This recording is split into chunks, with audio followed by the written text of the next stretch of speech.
Hello students, today under the basic concept of chemistry, we will be discussing a new topic today, that is the stoichiometric calculations. Stoichiometric calculations, it means that problems based on chemical equation or stoichiometry we have to discuss here. Actually, solving of stoichiometric problem is very important. It requires grasp and application of mole concept, balancing of chemical equations, and care in the conversion of units. These three things. It requires a grasp and application of mole concept, balancing of chemical equations, and care in the conversion of units. These three things are required. The problems based upon the chemical equations may be classified as four categories. One is the mole to mole relationship, mass relationship, mass volume relationship, volume relationship. So what are the main steps for solving such problems?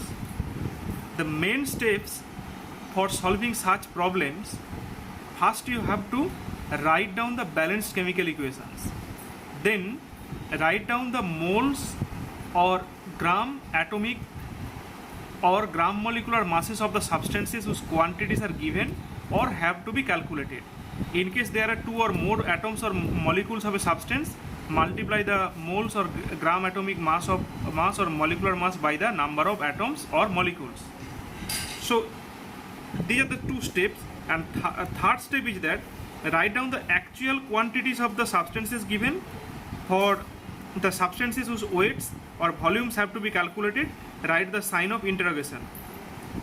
Then calculate the result by unitary method.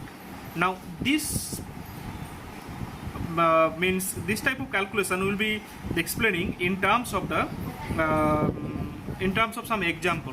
Let us take an example here. I have written here the mole. First of all, see, first category will be showing here that how to calculate the mole to mole relationships. See, in the problem it is given how many moles of nitrogens are needed to produce 8.2 mole of ammonia by the reaction with the hydrogen. First we have to do what? We have to write the balanced chemical equation. And let us write the balanced chemical equation here. Nitrogen, it's reacting with the hydrogen and it is giving what? The NH3. So nitrogen plus 3 hydrogen, it will give here the 2 NH3. So what we have to do? We have to calculate how many moles of nitrogen are needed to produce 8.2 mole of ammonia by the reaction with the hydrogen. That means nitrogen is the unknown quantity here, and it's given here the 8.2 mole ammonia has to be produced. Then what is coming? What we will be writing here? You see, we can write here 2 mole ammonia are actually produced from 1 mole of nitrogen. See the stoichiometry. See, 2 mole is produced from the 1 mole of nitrogen. So can we write here the 2 mole ammonia are produced from 1 mole of nitrogen. Then what is coming? Then see, how much mole of ammonia has to be produced? 8.2 mole. So 8.2, apply unitary method.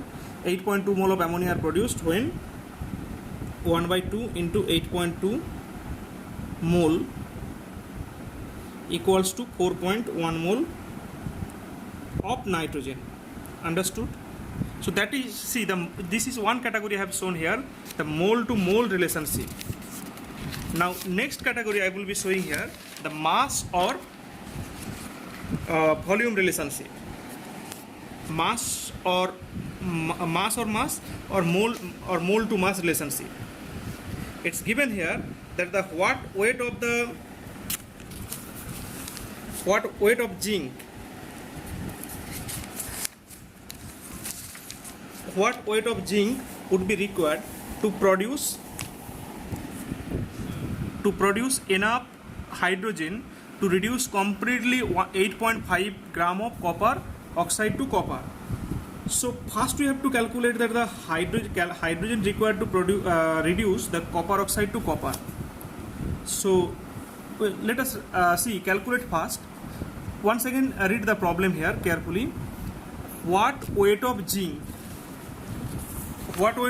would be required? What weight of zinc would be required to produce enough hydrogen to reduce completely 8.5 gram of copper oxide to copper? So let us first write the reduction reaction.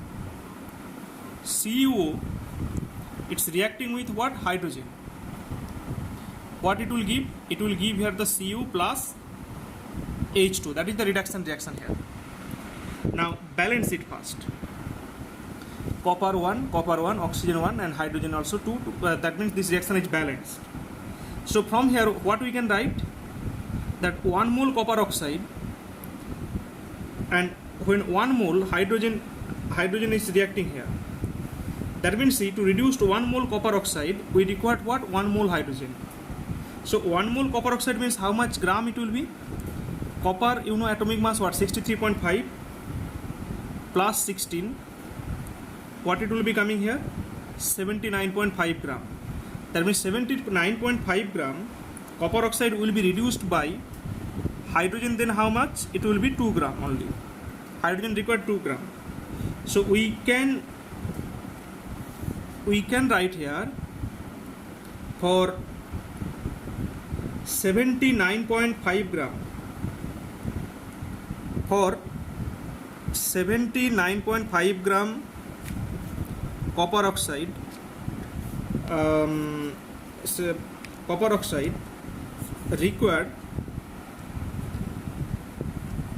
required 2 gram hydrogen to reduce to copper. Okay, now that means what we have to do, it's given here the 8.5 gram copper oxide. That means 8.5 gram copper oxide required how much hydrogen it will be? Apply unitary method, 2 divided by 79.5 into 8.5. So if you do the calculation, it's coming here 0.214 gram hydrogen is required to reduce 8.5 gram of copper oxide to copper. Now it's given here what weight of zinc would be required to produce this amount of hydrogen. Let us write the reaction first here. What's the reaction? Zinc plus H2SO4, it will be giving here ZnSO4 plus hydrogen. So you see that zinc, actually this is the balanced chemical equation. 1 mole zinc gives what? The 1 mole hydrogen. Or we can write here the 2 gram hydrogen, and obviously 1 mole zinc has the weight how much? 65 gram. Now from here we can write the relationship. 65 gram or we can write here the 2 gram hydrogen is produced from 65 gram zinc. Then 0.214 gram, obviously hydrogen is produced from 65 divided by 2 into 0.214. If you calculate this one, then it will be coming here 6.9, around 6.9 gram. So this is the second type of problem I have discussed here. Now next problem, you see it's given here the mass volume relationship. It's given there an impure sample of sodium chloride which weight 1.20 gram gave on treatment with excess AgNO3 solution 2.40 gram of silver chloride as a precipitate. Calculate the percentage purity of the sample. So for this solution also, first what we have to write? We have to write the balanced chemical equation. NaCl is reacting with what? AgNO3. What it will be giving? It will be giving here the AgCl and then NaNO3. So let us write here the NaCl's atomic mass, sodium 23 molecular mass, sodium 23 plus chlorine 30.5.5 equal to 58.5, and then AgCl, silver is around 108 plus chlorine 35.5 equals to 143.5. Then how much silver chloride will be produced? 2.40 gram. Then how much NaCl is required, that we have to calculate. Now let us write here. We can write here the 143.5 gram AgCl is produced from 58.5 gram pure NaCl. Then 2.40 gram AgCl is produced from, how much it will be then? 58.5 divided by 143.5 into 2.40. That means 0.978 gram. Now 1 point we can write here that the now 1.20 gram 1.20 gram NaCl contain pure NaCl equal to how much gram? It will be 0.978 gram, like this. Okay, so that means what is the percentage of purity? So percentage of purity, it will be percentage purity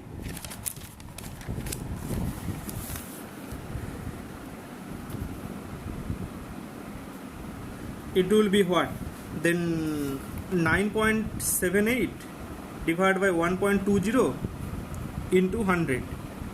What it will be coming here? Around 81.5%. So this is another type of problem we have discussed. Next one is given here. Calculate the volume of oxygen at NTP that would be required to convert 2 liter of the carbon monoxide to carbon dioxide. So write the balanced chemical equation first here. Carbon monoxide plus oxygen. What it will give? Carbon dioxide. Now balance it. Carbon 1 and oxygen here 3 and oxygen here 2. So multiply here 2 and 2 also. So the problem is given, calculate the volume of oxygen required that would be required to convert 5.2 liter of carbon monoxide to carbon dioxide. That means here we can at NTP we can see that 2 mole carbon monoxide required what? The 1 mole oxygen. Or 2 mole means 1 mole has the volume how much? 22.4 liter that we have read. So 2 mole means it will be 2 into 22.4 liter. And 1 mole means 1 mole oxygen means that is also 22.4 liter at NTP. So the problem is given that the how much oxygen would be required to convert 5.2 liter of carbon monoxide to carbon dioxide. So can we write here the 2 into 22.4 liter at NTP, CO required 22.4 liter oxygen to reduce to CO2. Then what we need to write then? 5.2 liter of CO, 5.2 liter at NTP, CO required how much oxygen? Then it will be 22.4 divided by 22.4 into 2 into 5.2. Then it will be 2.6 liter of oxygen. 2.6 liter of oxygen.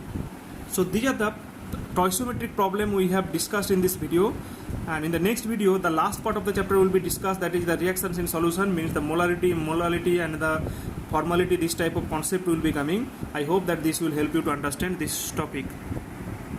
Thank you.